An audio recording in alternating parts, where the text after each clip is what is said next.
Hello and welcome back to my channel. My name is Maria and I have done a lot of sewing this summer. Before I get into the main content of this video, I would like to address a pretty major change in my presentation. So I would like to say, yes, I have gone back to brunette. Also, I have gone back to using she, her pronouns, and there is a proper statement about that on my Instagram, but I don't want to go into the details in this video. So today I thought I would break down all of the clothes that I've sewn this summer because I basically rebuilt my wardrobe from scratch and have been pretty productive. So my first project of the season was a very simple brown dress. I was scrambling desperately to put something together to wear, and a friend of mine, Phil, gifted me the brown fabric.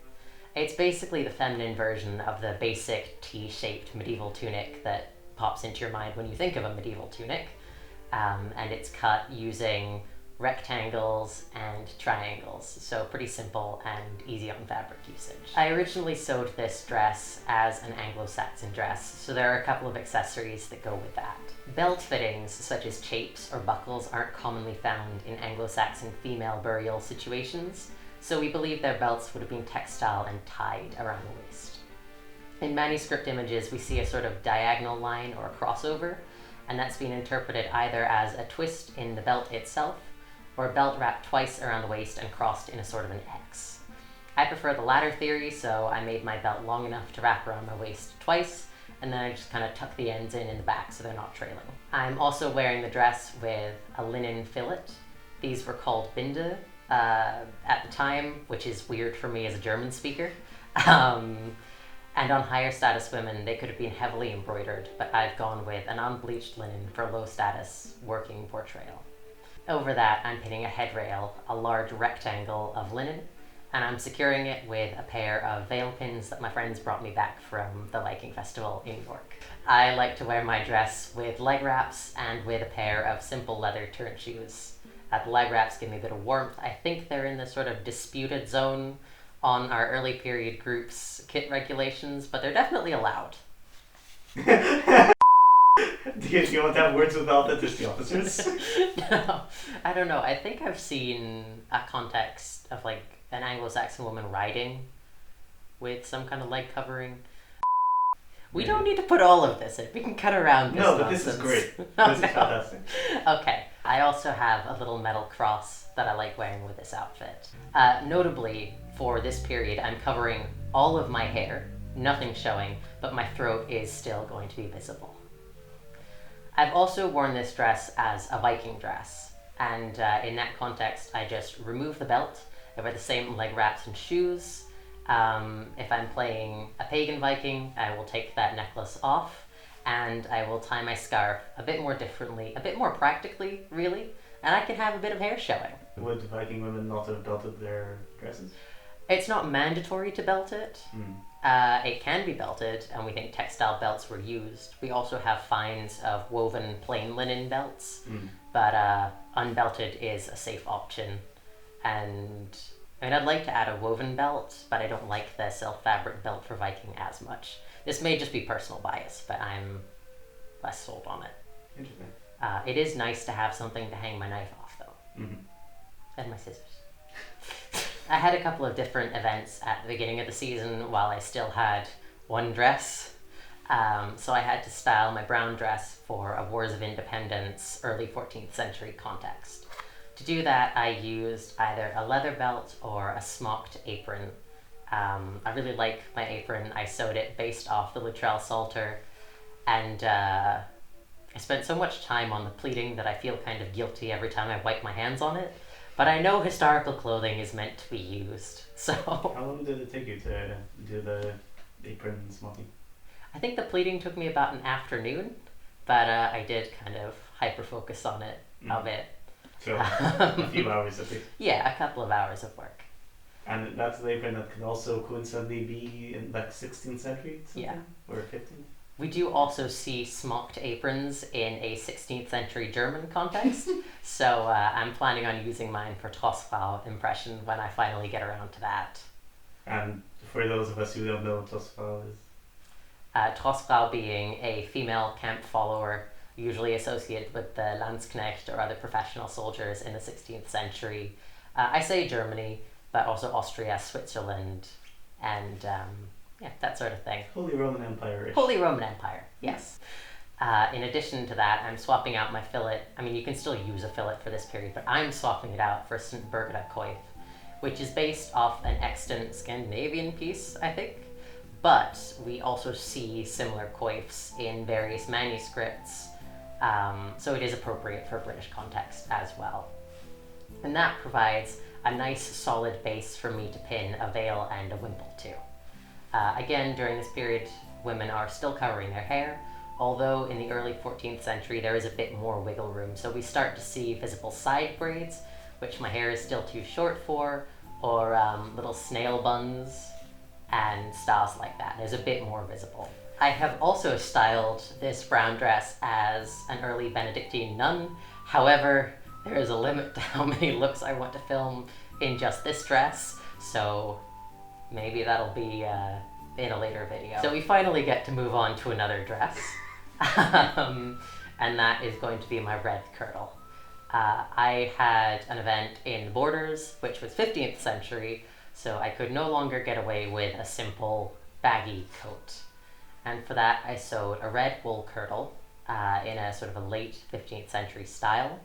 Unlike the last coat, it's very fitted in the body, a bit like the kirtle I am wearing now, but it laces in the center front, which is a lot more practical. And it has short, almost t-shirt style sleeves, which make it very versatile because I can take my sleeves off for messy or dirty work, like laundry or washing things, and I can pin on either heavy wool sleeves to keep me warm, I made a black pair, or I can pin on silk or brocade sleeves for fashion, so I made a pair of green silk sleeves to go with this look as well. Also with this look, I chose to wear a leather belt because I don't think the smocked pleated apron works for British 15th century context. If I'm wrong about that, that'd be really great, and I would love to wear my apron more, but I think the dog ear apron is more popular in Britain at that time. I also styled my red kirtle with a tailed veil, which is my attempt at sort of proto-coif worn in the late 15th century. Later in the 16th century, we see sewn coifs with drawstrings in the back. This style is a forerunner to that, and no one is entirely sure how they work. So there's one potential pattern with quite long lappety things. What things? Lappet. Oh, I don't know what that is. So there's one potential pattern for, I think, a sewn coif in the medieval tailor's assistant. There's one solution that consists of a rectangular brim sewn to a large trapezoid of fabric, which I did try back in May. I didn't super love how it came out because I thought it looked a bit bulky, and it also gave me a tension headache. So my most recent attempt is what I'm wearing at the moment. It is a small rectangular veil with a split in one end, giving me two tails, which I can wrap around my head. It's one layer of fabric to avoid bulk, and it has these fun little bunny ear things that have been trying to pop out. Over that, though, I'm wearing a black wool hood.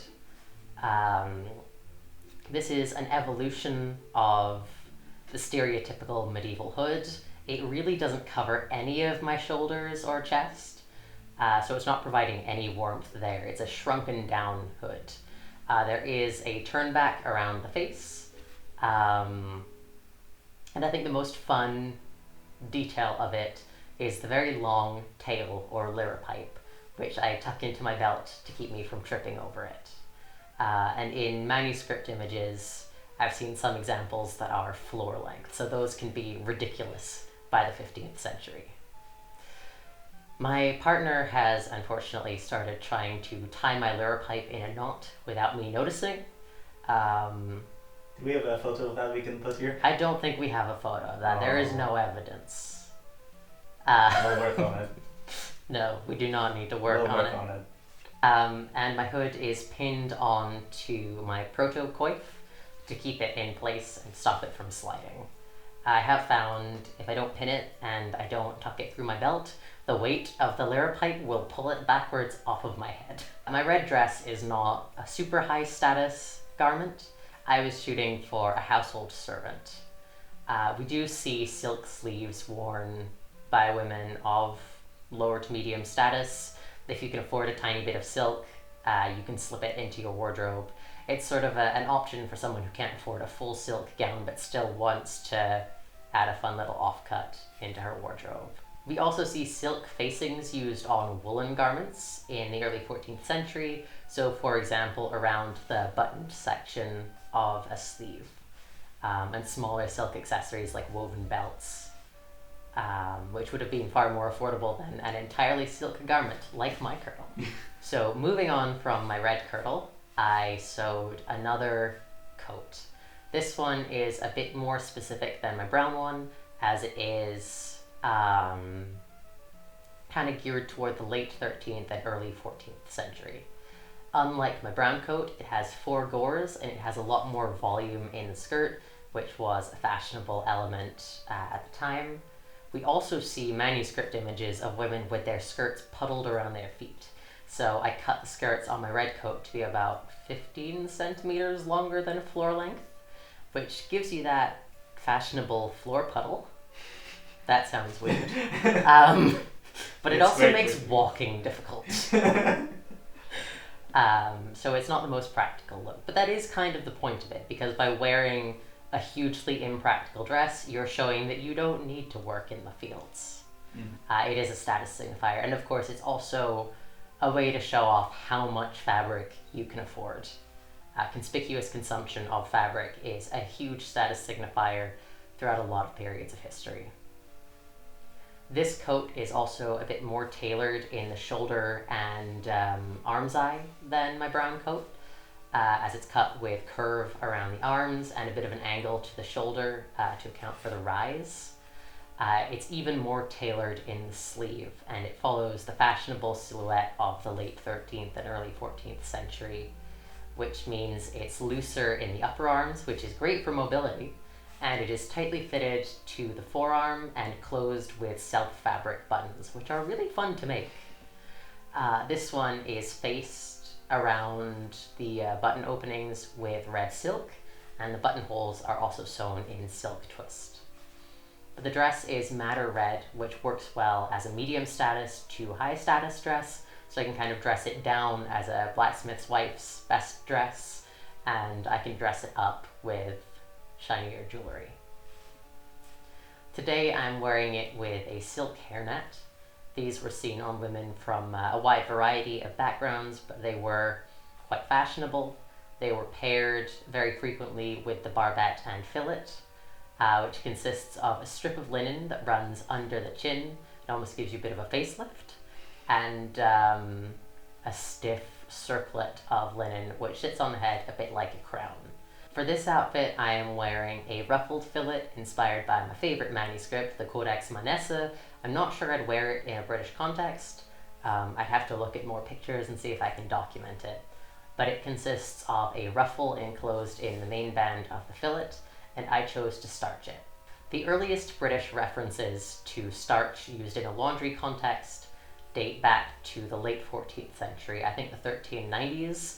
So the use of starch is conjectural, but I think it is more plausible than the use of some kind of paste buckram or interfacing in the fillet to keep it stiff. Mine closes with a pin. That's again based off period images of fillets kind of wrapped around and secured in place with pins, but you can also sew it closed as a little circlet or a crown, which may be easier. The belt is tablet woven silk. I did weave it myself, so don't look too closely at that. It's based on a fillet from the London finds, or a fragment of what could be a fillet, I think, which shows a pink and yellow stripe, and I tried to apply that pattern to a wider belt for my impression.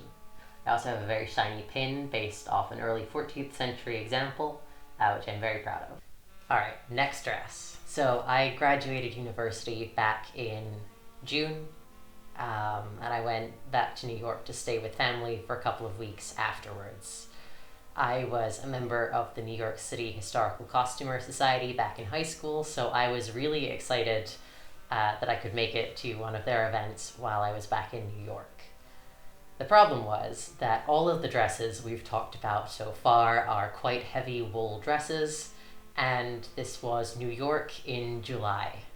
But I had some pink wool worsted in my stash, which was the closest thing I had to on theme. The theme was a white soiree. I figured pastel was the best I could do. But I made a very lightweight 16th century wool kirtle. Unlike the one I'm wearing at the moment, it has a pleated skirt that is almost just a rectangle with a tiny bit of flare cut into it. It's still cut straight across the waist, as opposed to the pointed waist that you see slightly later. It was sleeveless, and as a true 16th century kirtle, it had a rectangular neckline instead of the rounder one on my other kirtles. I wore it with a linen smock that I sewed in 4 days in an absolute panic. I also lost my sewing stuff somehow while I was traveling, so my dad had to go out and hunt down beeswax, and I got a panicked call from the supermarket because he wanted to know if I needed this size chunk of beeswax and if I was really asking him to spend like $30 on beeswax.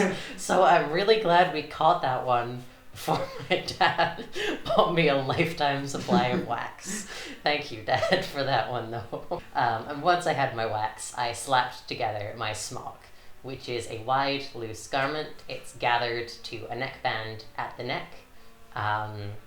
There are eyelets in the cuffs and the neckband that can be tied together to close the shirt up, and there is a small ruffle around the neckband. This is the precursor to the detached, massive ruff, which is on my list of things to sew. Oh, I forgot to mention, the pink kirtle is also trimmed in black silk as a guard. This was quite a fashionable element that we see in dresses starting, I think, in the 15th century. We see fur or contrasting guards on Burgundian gowns, and they become very popular in the 16th century, not just as binding on the lower edge of a kirtle or a gown, but as stripes or as trim. The original purpose is to protect your skirts a bit, because if you're wearing floor-length or past floor-length skirts, they're going to drag on the ground a lot, and it is far easier to replace a narrow strip of black silk than it is to replace an entire skirt panel. Finally, I made a little coif trimmed with lace. Unlike my tail veil, this is a true coif with a drawstring casing at the back, and it's tied with a piece of linen tape. Unfortunately, I still have quite short hair, so I don't have the braids necessary to hold it in place very well. And to get around that issue, I sewed a cross cloth, which is a small triangle of fabric which goes over the forehead, under or over the coif. But if you wear it under the coif, it gives you a bit more grip, and that was very useful at the time.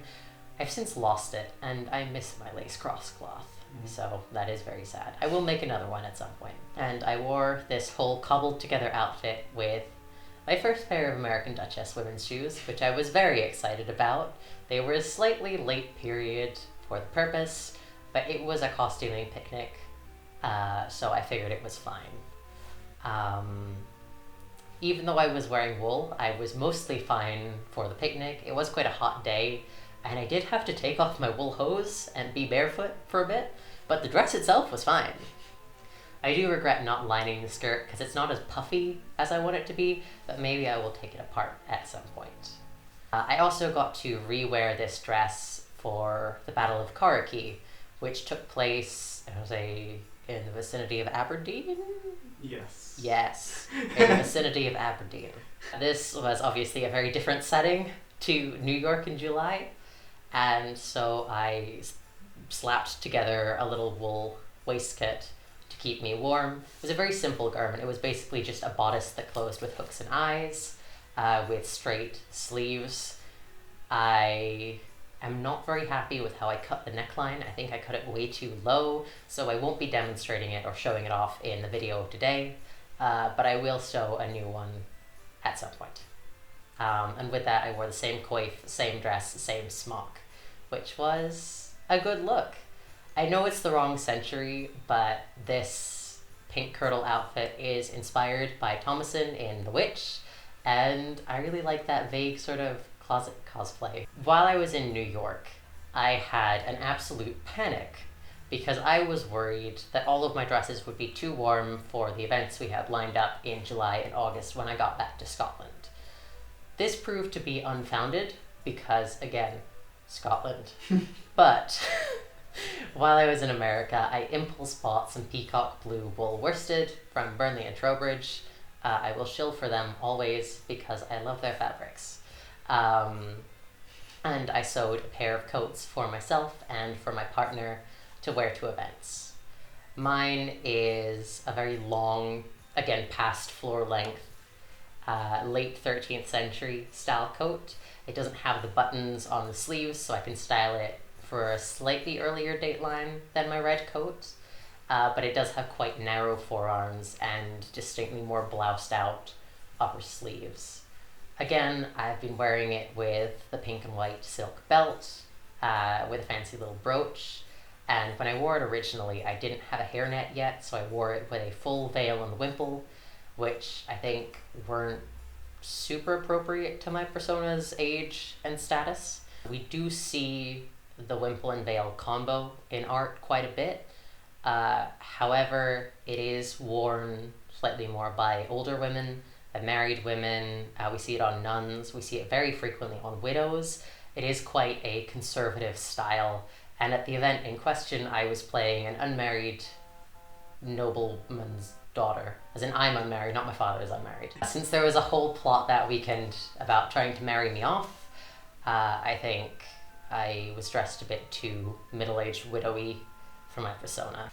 So in this video, I've decided to style my hairnet with a barbette and fillet, the same strip around the chin as before, but this time with a plain fillet consisting of a single layer of linen, which I have hemmed, starched, and pinned around my head as a little crown.